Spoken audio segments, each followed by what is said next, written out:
हरिः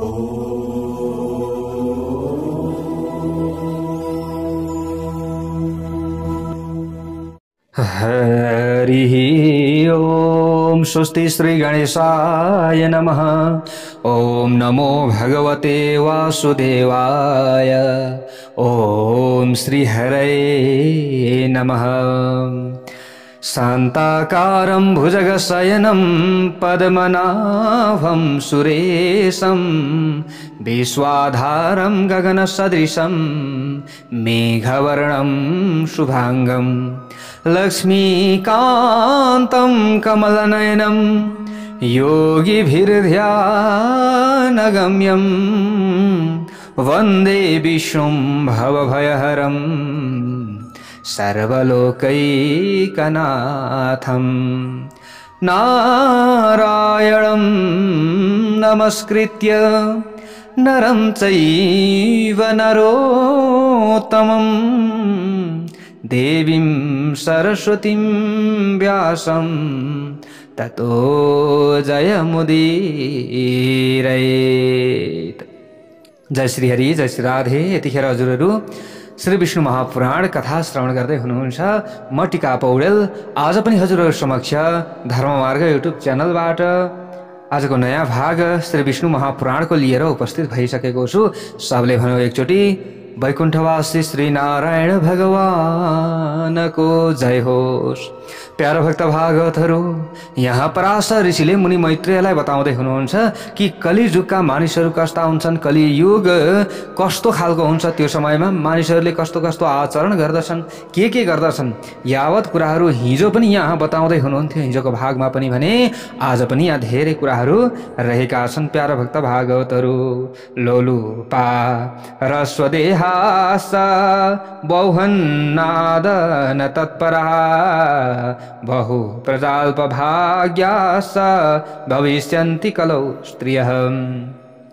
यहाँ भन्नुहुन्छ पराशर ऋषि, कलियुगमा स्त्रीहरू ज्ञानेन्द्रियले ग्रहण गर्ने पदार्थ अथवा रस रूप गन्ध स्पर्श र शब्दका लालची हुन्छन् र पुरुषहरू पनि यस्तै हुन्छन्।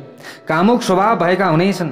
सबैको शरीर अलि होचो होचो हुँदै जानेछ। कलियुगमा होचो होचो हुँदै जानेछ र तिनीहरूले खानेकुरा धेरै खानेछन्। फेरि शरीर चाहिँ सानो सानो हुँदै जान्छ, खाना चाहिँ धेरै खान्छन्।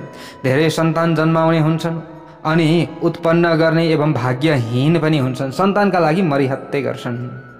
ती कलियुगका स्त्रीहरूले आफ्ना दुवै हातहरूले टाउको कन्याउँदै गुरुहरू र आफ्ना पतिहरूको आज्ञालाई यथार्थ रूपमा अपहेलना गर्दै अत्यन्त अनादरपूर्वक खण्डन गर्नेछन्। आफ्नै घर परिवारका सदस्यहरूको, आफ्नै पतिको, आफ्नै पत्नीको कुरा काटिनेछ।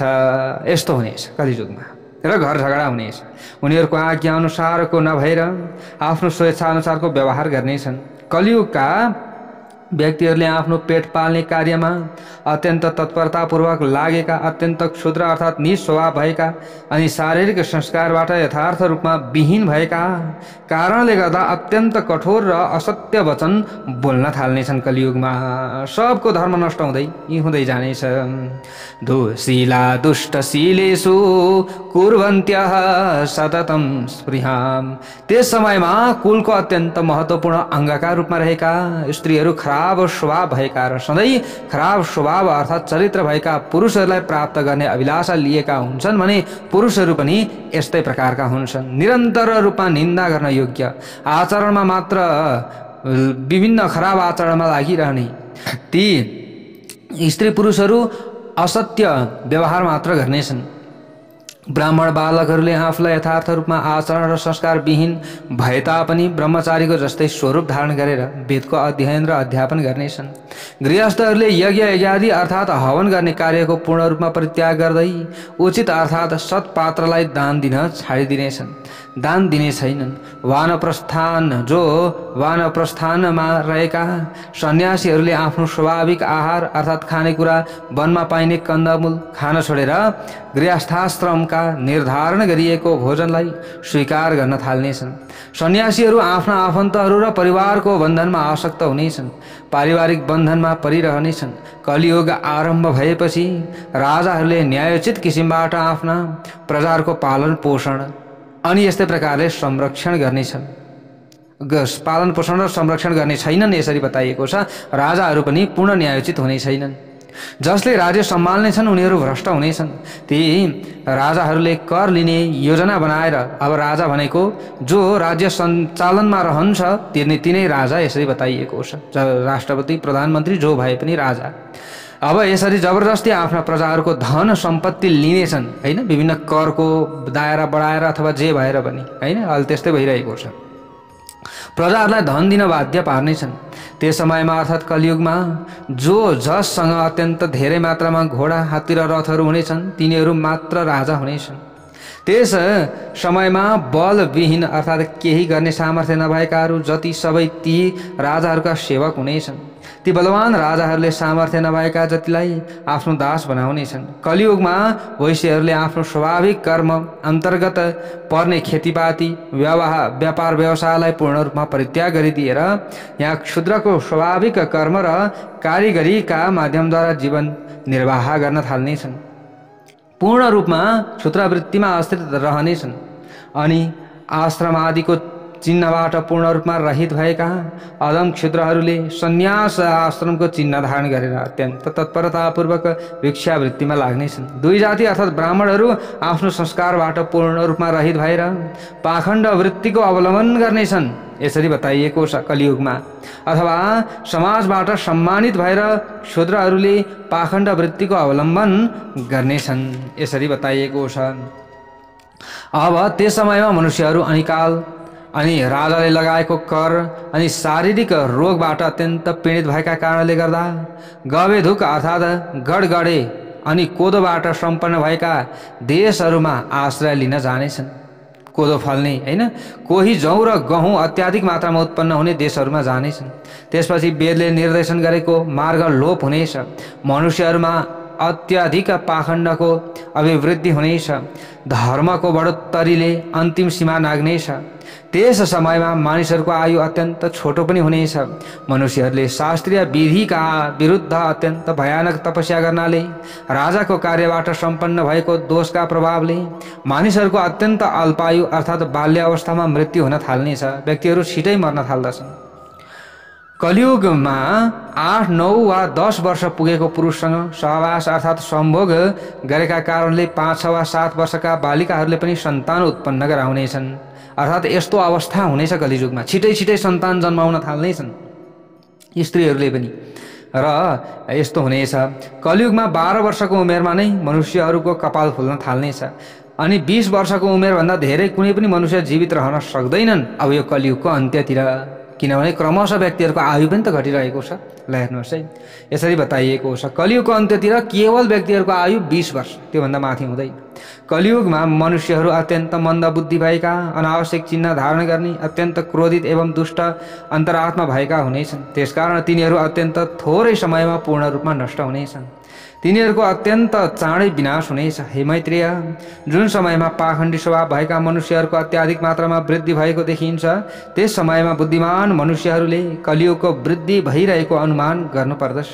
अर्थात् कलियुग तीव्र गतिमा बढिरहेको सम्झनु पर्दछ। हे मैत्रेय, जब संसारमा वैदिक मार्गको अनुसरण गर्ने महापुरुषहरूको पूर्ण रूपमा अभाव हुन्छ, अधर्म अत्याधिक रूपमा बढ्न थाल्नेछ। यथार्थ रूपमा धर्मका आश्रयमा रहेका पुरुषहरूद्वारा आरम्भ गरिएका कार्यहरू असफल हुन थाल्नेछन्। त्यस समयमा विद्वानहरूले कलियुगको बाहुल्य स्थापित भएको सम्झनु पर्दछ।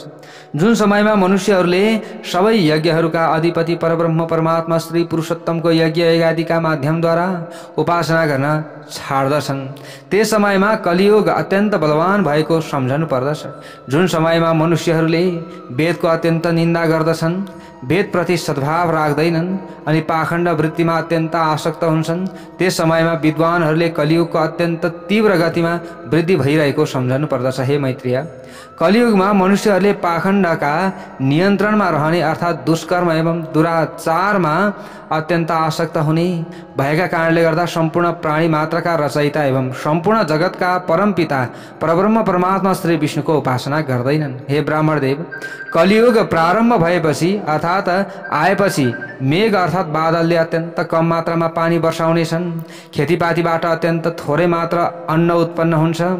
त्यसरी उत्पन्न भएको फल आदिमा अत्यन्त थोरै सार अर्थात् शक्ति रहेको हुन्छ। कलियुगमा प्राय सबै सनपाट अर्थात् जुटबाट उत्पन्न गरिएका कपडा हुन्छन्। धेरै मात्रामा श्रमिका मात्र रुख हुनेछन् अनि चारवटै वर्णका मनुष्यहरू प्राय क्षुद्र बराबरका हुन्छन्। अर्थात् त्यस समयमा वर्ण व्यवस्था अत्यन्त कमजोर हुने भएकाले सबैमा शूद्रको प्रभाव परेको हुन्छ। कलियुग आरम्भ भएपछि धान अत्यन्त सानो अर्थात् मसिनो हुन्छ। धेरै जसो बाख्राको दूध मात्र पाइन्छ। अनुलेपन अर्थात् शरीरमा घस्ने बुकुवा एक मात्र खसको जराको मात्र उपलब्ध हुन्छ। हे मुनिश्रेष्ठ, कलियुगमा मांस र मुसुरो मात्र मनुष्यहरूको मुख्य गुरु हुनेछ। अत्यन्त मनमोहक स्वरूप भएकी पत्नी र सालो मात्र सूर्यदयी अर्थात् अनन्य मित्र हुनेछन्, अर्थात् मुख्य बन्धुबान्धव हुनेछन्। मनुष्यहरूले ससुराको जो अनुयायी भएर को कसकी आमा र को कसको पिता सबैले आफ्नो कर्मअनुसार जन्म लिएको हुन्छ तथा जन्मिएको आफ्नो कर्मअनुसारको मरण पनि हुन्छ। त्यसकारण यो नातापाता अनावश्यक हो भन्दछन्। त्यस समयमा अर्थात् कलियुगमा अत्यन्त अल्पबुद्धि भएका मनुष्यहरूले वचन, मन र शरीर आदिका दोषहरूका नियन्त्रणमा परेर अर्थात् तिनीहरूको अभावमा अत्यन्त आसक्त भएर प्रत्येक दिन पाप कर्म मात्र गरिरहेका हुन्छन्। शक्तिविहीन अर्थात् यस्तै प्रकारले निर्बल, अपवित्र र यथार्थ रूपमा श्रीविहीन भएको पुरुषलाई जस्तो जस्तो दुःख हुन सक्दछ ती सबै दुःख उसलाई कलियुगमा उपलब्ध हुनेछ। उसको अनिवार्य रूपमा ती सबै दुःखहरूको भोग गर्नुपर्ने हुन्छ। हे ब्राह्मण देवता, स्वाध्याय अर्थात् नियमपूर्वक गरिने वेदको अध्ययन र वषट्कार अर्थात् देवताहरूको उद्देश्यले आहुति दिएको यज्ञबाट विहीन स्वाहा अर्थात् सम्पूर्ण देवताहरूको उद्देश्यले दिइने नैवेद्य, स्वधा अर्थात् पितृ सम्बन्धी अन्नबाट पूर्ण रूपमा रहित भएको कलियुगमा कतै कतै केही अत्यन्त थोरै मात्रामा धर्म रहन्छ। तर कलियुगमा यी सबै किसिमका दोषहरू रहेका भए तापनि एउटा मुख्य गुण पनि रहेको छ। सत्ययुगमा अत्यन्त कठोर तपस्या गर्दा जुन धर्म प्राप्त हुन्छ त्यही धर्म कलियुगमा अत्यन्त थोरै परिश्रम गर्ने मनुष्यले मात्र प्राप्त गर्न सक्दछ। त्यस्तो मनुष्यलाई प्राप्त हुन्छ यसरी बताइएको छ।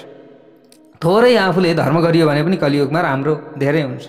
करोति यम कृतयुगे क्रियाते तपसा हिसः भनेर बताइएको छ।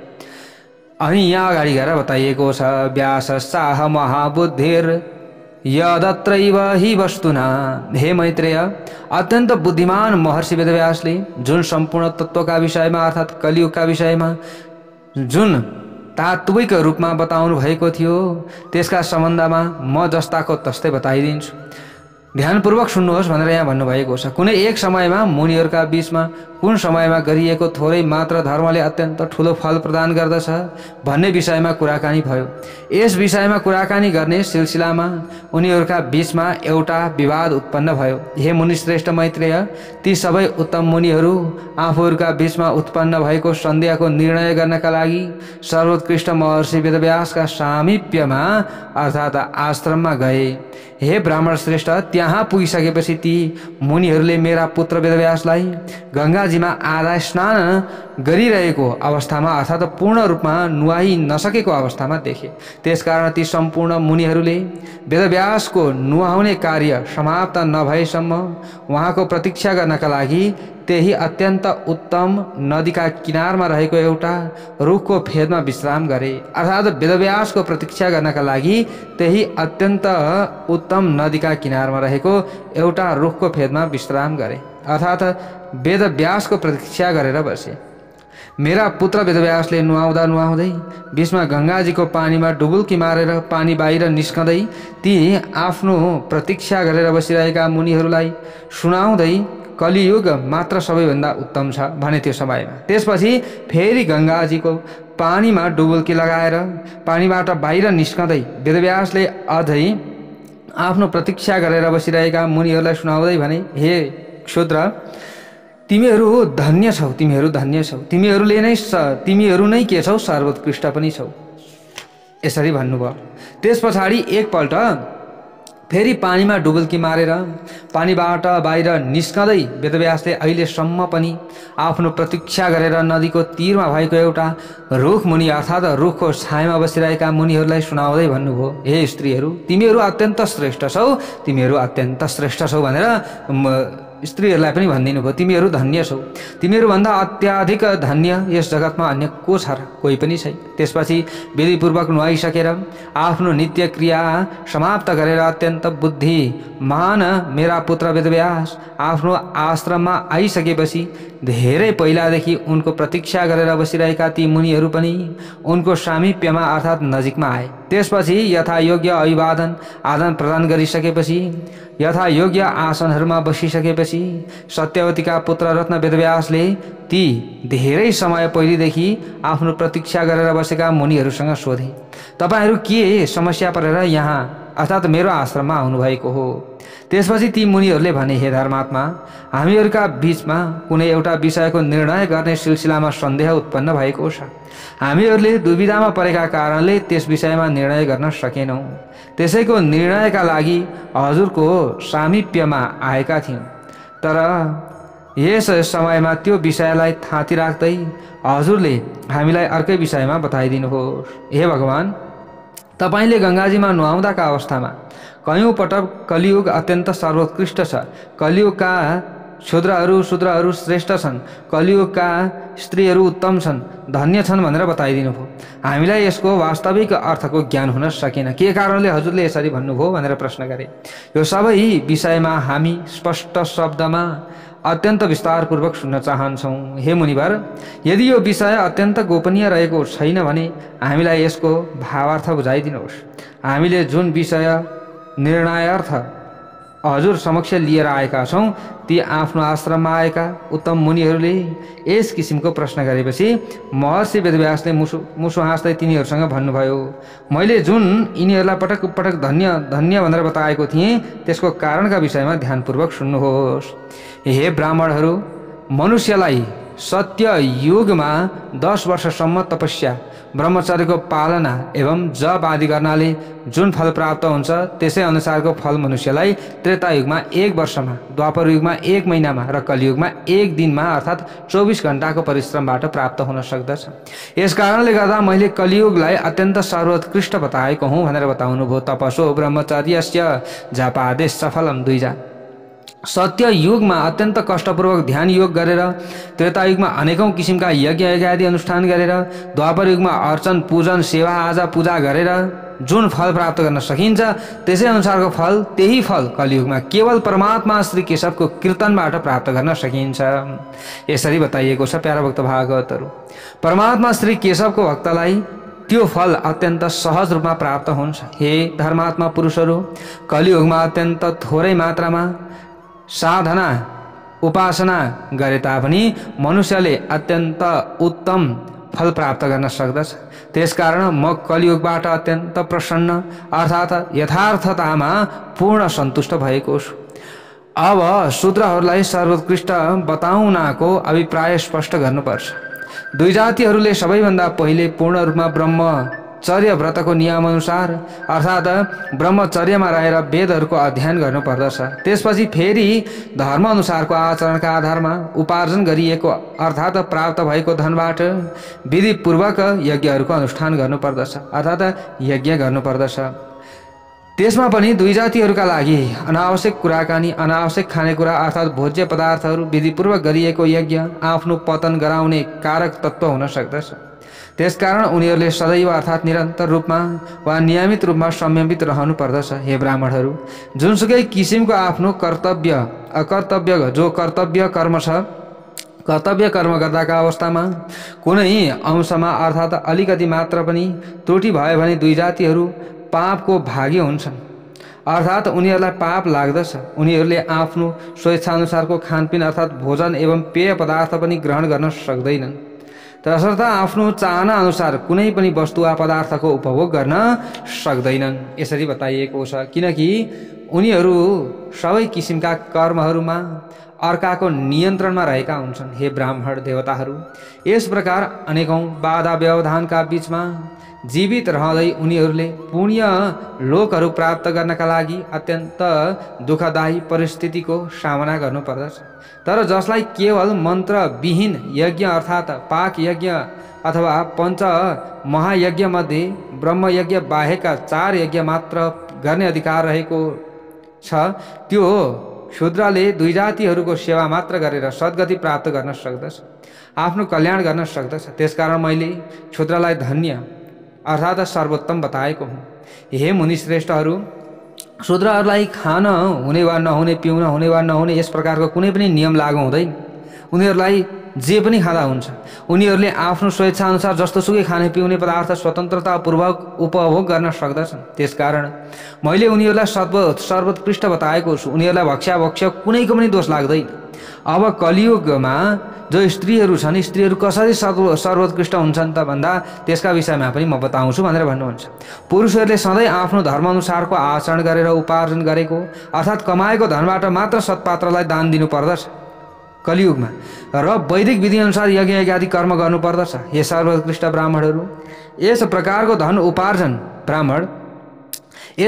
धन उपार्जन र त्यसको संरक्षण गर्नका लागि पुरुषहरूले अत्यन्त दुःखदायक परिस्थितिको सामना गर्नुपर्दछ, धेरै कष्ट सहनु पर्दछ। यसरी उपार्जन गरिएको धन सत्पात्रलाई दान दिने कार्य अनि जो यो कार्य छ, यो कार्य पनि अत्यन्त कठिन हुन्छ।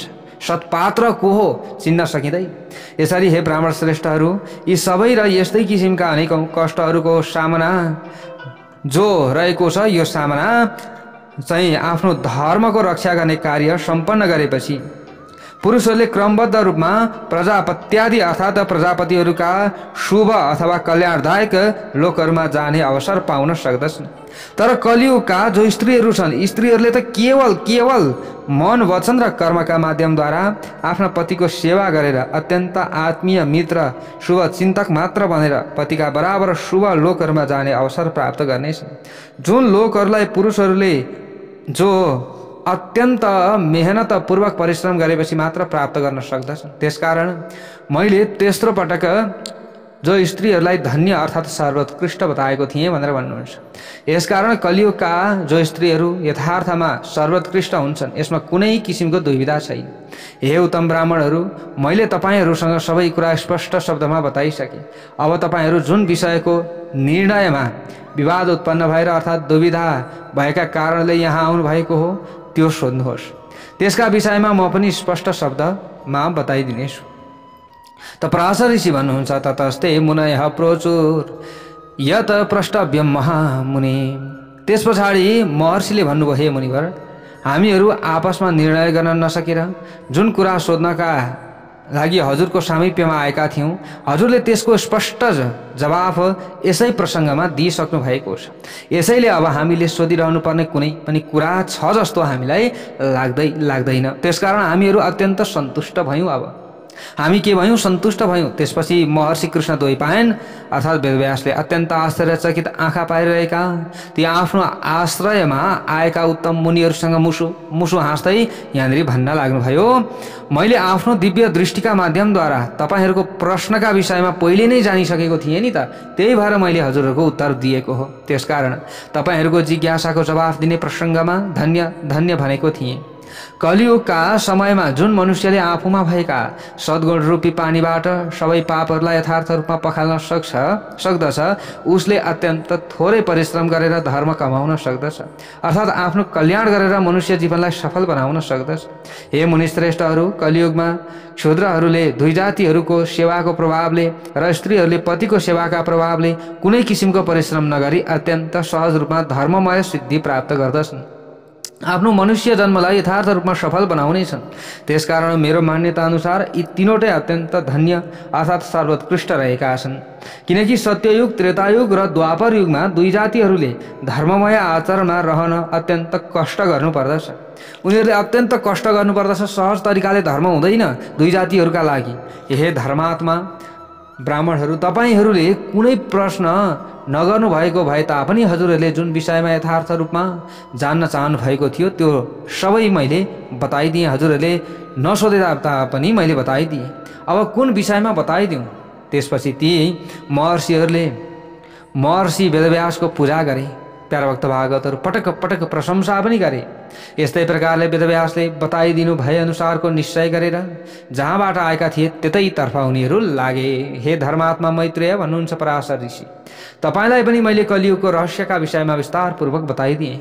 अत्यन्त दुष्ट कलियुगमा यो एउटा ठुलो गुण रहेको छ। कलियुगमा मनुष्यहरूले केवल परमात्मा श्रीकृष्णका नाम कीर्तन मात्र गर्नाले सम्पूर्ण बन्धनबाट यथार्थ रूपमा मुक्त हुन्छन्। हरे राम राम राम हरे हरे, हरे कृष्ण कृष्ण कृष्ण हरे हरे। यो महामन्त्र, यसलाई प्रत्येक दिन हामीले 2-4 पल्ट मात्र भनियो भने पनि धेरै ठुलो हामीलाई पुण्य मिल्दछ।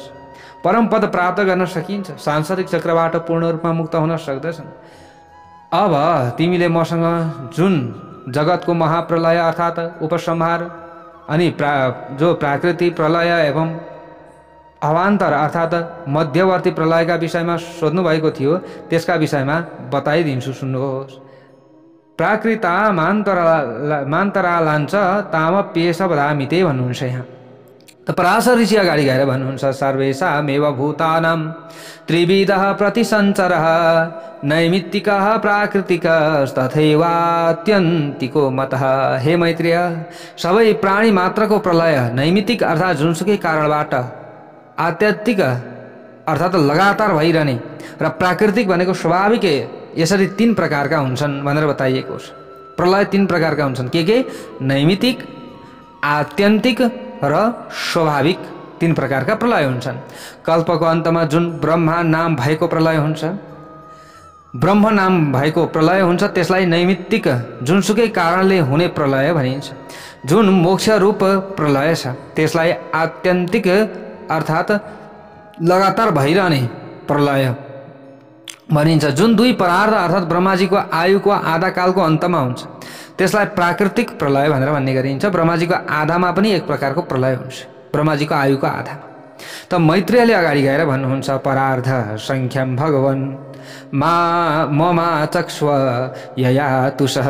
हे भगवान्, हजुरले जुन 2 गुणको अवधि भएको प्राकृतिक प्रलयका विषयमा बताउनु भएको छ त्यो परार्धको संख्याको विषयमा मलाई स्पष्ट रूपमा बताइदिनुहोस्। अर्थात् म संख्याका विषयमा यथार्थ रूपमा जान्न चाहन्छु भन्नुहुन्छ यहाँ। हे ब्राह्मण, 1 देखि आरम्भ गरेर क्रमबद्ध रूपमा 10 गुणा गन्दा, जो गन्दा जुन 18 पटक गणना गरिन्छ त्यो संख्यालाई परार्ध भनिन्छ। वराह पुराणमा यी 18 संख्याका नामको सम्बन्धमा अर्थात् गणना गर्ने विधिका विषयमा त्यहाँनिर भनिएको छ, प्रष्ट रूपमा प्रष्ट्याउँदै भनिएको छ। 1, 10, 100, 1000, अयुत, नियुत, प्रयुत अनि अर्बुद अनि न्युर्बुद, वृन्द, खर्ब, निखर्ब, शङ्ख, पद्म, समुद्र, मध्य, अन्तर, परार्ध। यी 10 संख्या रहेका छन्। हे ब्राह्मण श्रेष्ठ, कोटि कोटि सहस्र कल्प स्वरूप परार्धलाई 2 गुणा गर्दा त्यसको परिणाममा जति आउँछ त्यति नै समयमा प्राकृतिक अर्थात् स्वाभाविक प्रलय हुन्छ। यस्तो प्रलय भएका अवस्थामा सबै पदार्थहरू आफ्नो अव्यक्त कारणमा विलीन हुन्छन्। मात्रा बराबर परिणाम भएको अर्थात् 1 मात्रा भएको सानो अक्षरको उच्चारण गर्न जति समय लाग्छ त्यस बराबरको समयलाई मनुष्यको जुन निमेष हुन्छ अर्थात् निमेष भनिन्छ, त्यस्तो 15 निमेषको 1 काष्ठा हुन्छ। 30 काष्ठाको 1 कला हुन्छ अर्थात् 30 कला बराबरको समयलाई 30 काष्ठा बराबरको समयलाई के भनिन्छ? 1 कला भनेर यसरी भन्ने गरिन्छ। 1 नाडीको परिणाममा 15 कलाको समय रहेको हुन्छ। 15 कला बराबर 1 नाडी हुन्छ। यो नाडीको विषयको ज्ञान 12.5 फल अर्थात् 64 मासा बराबरको तौल भएको तामाबाट बनेको पानी राखिने पात्रबाट हुन सक्दछ। मगध देशको नाभबाट यो पात्र जलप्रस्थ पानीमा राखिने बताइएको छ। त्यसमा 4 अङ्गुल लामो र 4 मासा सुनबाट बनेको छेस्कोले प्वाल पारिएको हुन्छ। त्यसमा अर्थात् त्यो जलपात्रमा भरिएको प्वाललाई जो पारिएको जो जलपात्र छ त्यो जलपात्रमा पारिएको जो प्वाल छ त्यो प्वाललाई माथितिर पारेर पानीमा डुबाइदिएपछि जति समयमा त्यो पात्र भरिन्छ त्यति समयलाई एक नाडीको समयावधि भएको जान्नु पर्दछ। हे ब्राह्मण श्रेष्ठ, यस प्रकारका दुई नाडीहरूको समयावधिलाई एक मुहूर्त भनिन्छ। 30 मुहूर्तको एक दिन र रात अर्थात् 24 घण्टाको समय हुन्छ। 30 दिन र रातको एक महिना हुन्छ। 30 दिनको र रातको एक महिना हुन्छ अनि 12 महिनाको एक वर्ष हुन्छ। मनुष्यको यही एक वर्ष, देवताहरूको एक दिन रात अर्थात् 24 घण्टाको समय हुन्छ। यस किसिमको दिन जो यस किसिमले 360 मानवीय वर्षहरूको, देवताहरूको एक वर्ष 12 महिनाको समयावधि हुन्छ। यस प्रकार 12,000 दिव्य वर्षहरूको एक चतुर्युग हुन्छ। 1,000 चतुर्युगको समयावधिलाई ब्रह्माजीको एक दिन हुने भनेर बताइएको छ। हे मुनि श्रेष्ठ, ब्रह्माजीको एक दिनलाई एक कल्प भनिन्छ। एक कल्पमा 14 मनु हुन्छन्। हे मैत्रेय, यसैको अर्थात् यही कल्पको अन्तमा ब्रह्माजीको नैमित्तिक अर्थात् जुनसुकै कारणबाट हुने प्रलय हुन्छ। हे मैत्रेय, यो नैमित्तिक अर्थात् जुनसुकै कारणबाट हुने प्रलयको स्वरूप अत्यन्त भयानक हुन्छ भन्नुहुन्छ। अब म तपाईलाई त्यो भयानक स्वरूपका विषयमा बताउँछु भनेर यहाँनिर भन्नुहुन्छ। प्यारा भक्त भागवतहरू ध्यानपूर्वक सुन्नुहोला। प्राकृतिक अर्थात् स्वाभाविक प्रलयका विषयमा तपाईलाई पछि म बताउने छु। 1000 चतुर्युग बितिसकेपछि जब पृथ्वी क्षीण प्राय अर्थात् लगभग खिसकेको हुन्छ, त्यसपछि 100 वर्षहरूसम्म अत्यन्त भयानक किसिमको अनावृष्टि हुनेछ। पृथ्वीमा आवश्यकता अनुसार पानी पर्ने छैन। हे सर्वोत्कृष्ट मुनि, त्यस समयमा जुन अल्प शक्ति अर्थात् अत्यन्त थोरै मात्रामा शक्ति भएका पार्थिव जीव अर्थात् राजाहरू हुनेछन्, ती सबै अनावृष्टि अर्थात् आकाशबाट झर्ने पानी पृथ्वीमा झर्ने काममा जो अवरोध भएका कारणले अर्थात् रूपमा विनष्ट हुन्छन् भनेर यसरी बताइएको छ। किनकि उनीहरूमा अनावृष्टिबाट उत्पन्न भएको भयानक पीडा सहने सामर्थ्य रहेको हुँदैन। त्यसपछि रुद्र स्वरूप धारण गर्नुभएका परब्रह्म परमात्मा श्रीकृष्णले प्यारा भक्त भागवतहरू सम्पूर्ण संसारको यथार्थ रूपमा सर्वनाश गर्नका लागि पृथ्वीमा भएका सबै जीव मात्रलाई आफूमा विलीन गराउने प्रयास गर्नुहुनेछ। हे मुनि श्रेष्ठ, त्यस बन्धनमा रुद्र स्वरूप धारण गर्नुभएका परब्रह्म परमात्मा श्री विष्णुले सूर्यका 7वटै किरणहरूमा अवस्थित भएर पृथ्वीमा भएको सबै पानी पिउनुहुन्छ अर्थात् आफूभित्र समाहित गराइदिनुहुन्छ। हे मैत्रेय, यस किसिमबाट परब्रह्म परमात्मा श्री विष्णुले प्राणीहरूमा पृथ्वीमा अवस्थित भएको सबै पानी शोषण गरेर पिउनु भएर सम्पूर्ण पृथ्वी मण्डललाई पूर्ण रूपमा सुक्खा पार्नुहुन्छ। एक थोपा पानी पनि रहँदैन त्यो समयमा। यस्तै प्रकारले यसरी परमात्मा श्री विष्णुले समुद्र नदीहरूमा, पर्वतीय नदीहरूमा, झरनाहरूमा, यस्तै प्रकारले विभिन्न पातलहरूमा अर्थात् खाडल वा जमिनहरूको पालहरूमा जति पानी रहेको छ त्यो सबैलाई पूर्ण रूपमा सुकाइदिनुहुन्छ अर्थात् पिइदिनुहुन्छ। त्यस पछाडि परब्रह्म परमात्मा श्री विष्णुको प्रभावबाट यथार्थ रूपमा प्रभावित भएर सम्पूर्ण पानी पिएका कारणले पुष्ट भएर ती सूर्यका 7वटै किरणहरू 7 सूर्यमा परिणत हुन्छन् अर्थात् 7वटा सूर्य बन्दछन् भनेर बताइएको छ। त्यति बराबरको तेज हुन्छ 7वटा सूर्य बराबरको। हे ब्राह्मण श्रेष्ठ, ती अत्यन्त प्रज्वलित शक्ति भएका 7वटै सूर्यहरूले 7वटै सूर्य बराबरको जुन तेज छ त्यसले तल माथि सबैतिर पातालसम्म सम्पूर्ण लोकहरूलाई अर्थात् सम्पूर्ण ब्रह्माण्डमा रहेका 3वटै लोकहरूलाई जलाएर पूर्ण रूपमा भस्म गरिदिन्छ।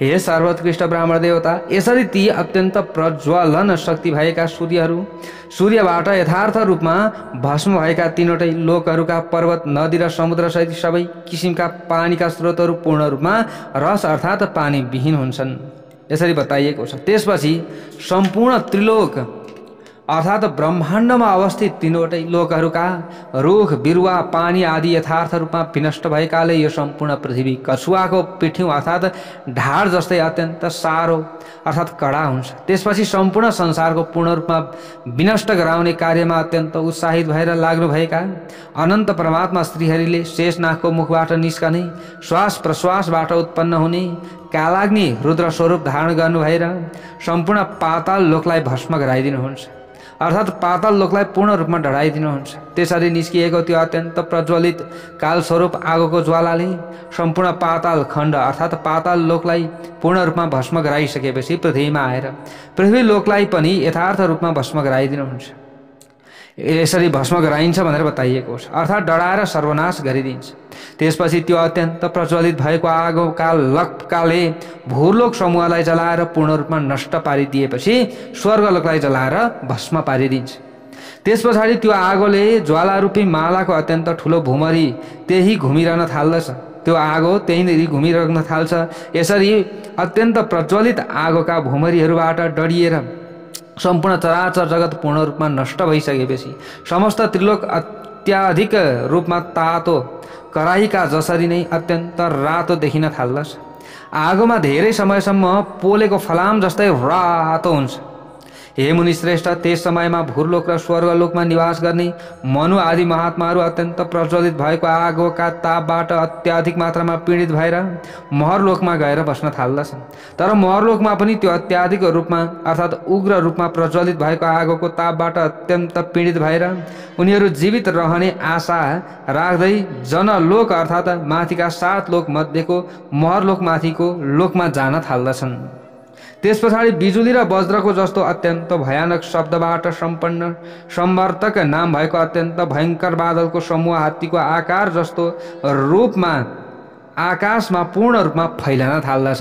यसरी बताइएको छ। अब सम्वर्तक नाम गरेको मेघले कस्तो वर्षा गराउँछ, अब के हुन्छ त्यो हामीले भोलिको भागमा श्रवण गर्नेछौँ। जय बोलो भगवान श्री नारायणको जय।